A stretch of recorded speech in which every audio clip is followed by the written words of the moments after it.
cap stratégique, mais également à trouver dans le temps et dans l'espace, et selon les circonstances, les meilleures solutions et les moins coûteuses pour répondre aux défis présents et futurs, ainsi qu'aux aspirations et préoccupations légitimes des populations. Mes chers compatriotes, c'est donc le temps de la transcendance, du consensus, du sursaut et du don de soi pour asseoir notre souveraineté et libérer les énergies, les talents et les potentiels de notre nation. Nous devons être fiers de notre nation parce que nous sommes le Sénégal.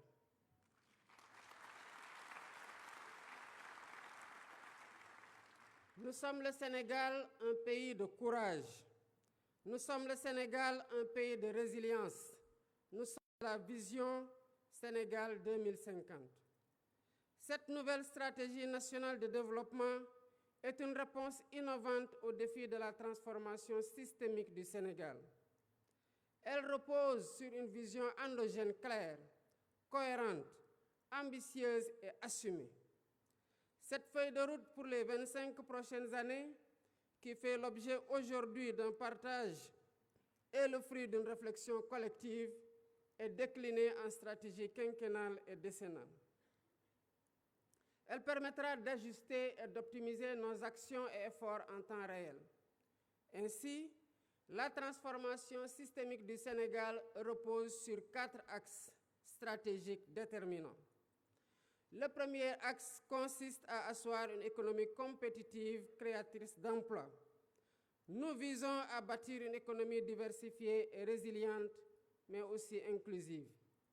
Cela passe par la valorisation de nos ressources naturelles, qu'elles soient agricoles, minières, pétrolières ou gazières, à travers une industrialisation ambitieuse.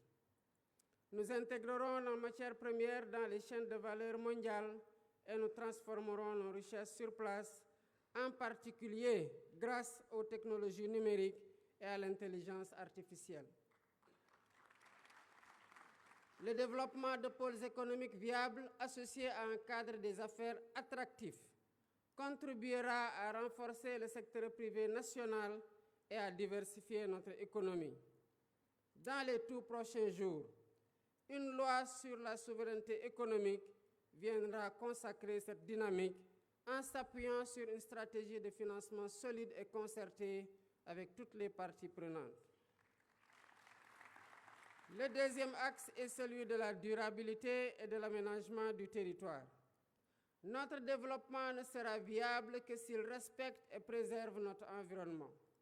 Nous avons le devoir de protéger notre biodiversité et de promouvoir l'économie circulaire pour que le Sénégal devienne un modèle en matière de gestion durable de ses ressources. En parallèle, l'aménagement équilibré de notre territoire sera assuré grâce à 6 grands corridors de développement qui désenclaveront les zones rurales et relieront les pôles de croissance. Nous veillerons à offrir à tous un accès équitable aux infrastructures essentielles, en particulier dans les régions les plus reculées. L'expansion des énergies renouvelables telles que le solaire et l'éolien jouera un rôle central dans la transition énergétique du Sénégal afin que nous puissions léguer aux générations futures un pays respectueux de son environnement et en phase avec les défis climatiques. Le troisième axe porte sur le renforcement du capital humain et sur l'équité sociale. L'investissement dans l'éducation, la formation et l'innovation sera au cœur de cette transformation.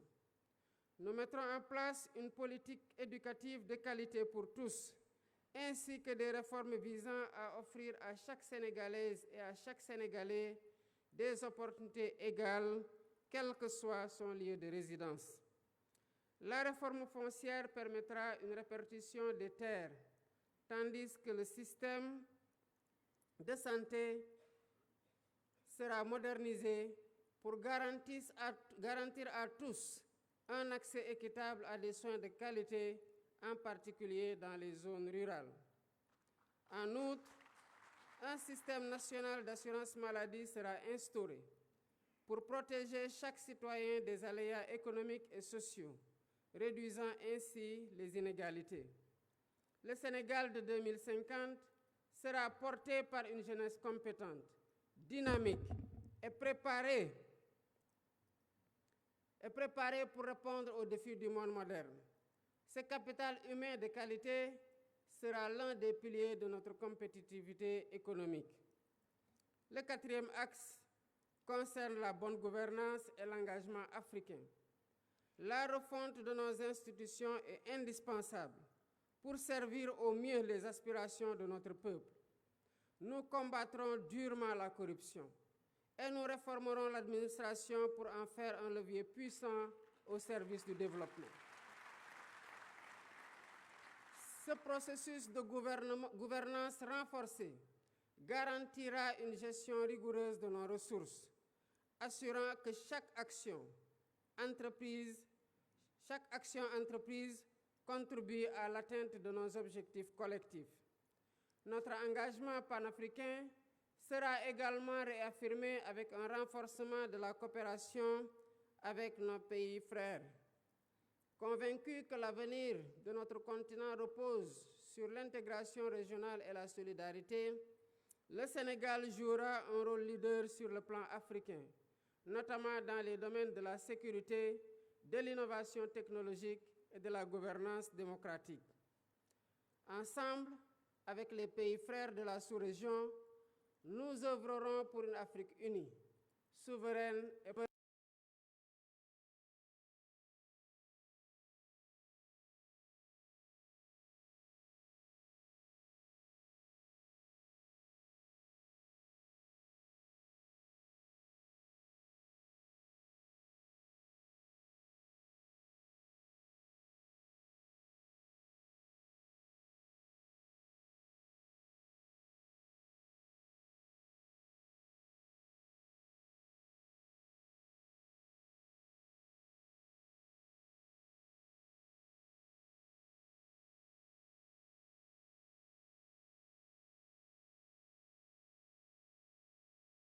à des mesures économiques. Il illustre surtout la volonté de renforcer la cohésion nationale, de réduire les inégalités et de garantir à chaque citoyen une place dans le Sénégal du futur qui se dessine et que nous bâtissons avec détermination. Il s'agit d'un projet collectif, au-delà des clivages politiques, qui appelle l'engagement de chaque Sénégalaise et de chaque Sénégalais. D'où mon attachement particulier à son appropriation, à son enrichissement et à sa vulgarisation par une communication adaptée auprès de toutes les forces vives de la nation. L'agenda 2050 s'adresse autant aux Sénégalais d'aujourd'hui qu'aux générations futures. C'est une vision pour un Sénégal qui n'aspire pas seulement à participer au monde de demain, mais à y jouer un rôle majeur, à être un acteur de premier plan dans la sous-région et un modèle de développement pour l'Afrique. Je voudrais, à cet instant précis, adresser mes chaleureuses félicitations au Premier ministre Ousmane Sonko.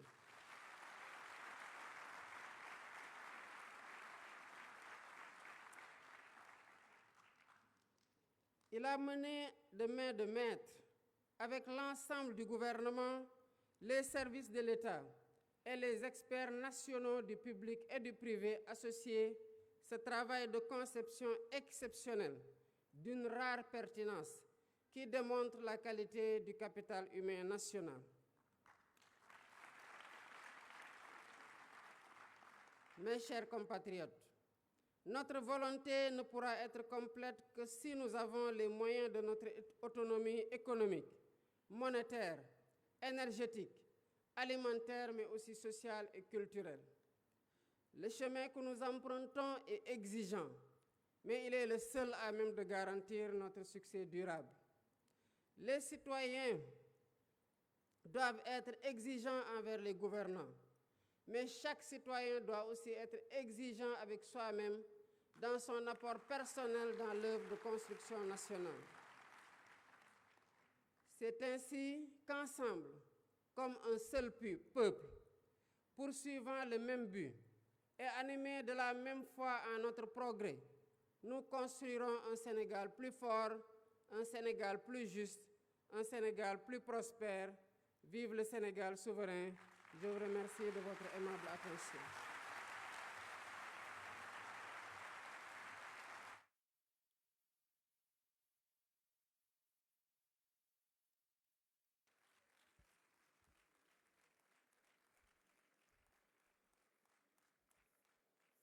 Nos chaleureux remerciements, Mesdames, Messieurs, à Son Excellence, Monsieur le Président de la République, à Madame la Première Dame, Madame Marie Khone Faye, à Monsieur le Premier ministre et à l'ensemble des participants. Nous vous demanderons, Mesdames, Messieurs, de rester après assis. Son Excellence, Monsieur le Président de la République, accompagné de Monsieur le Premier ministre,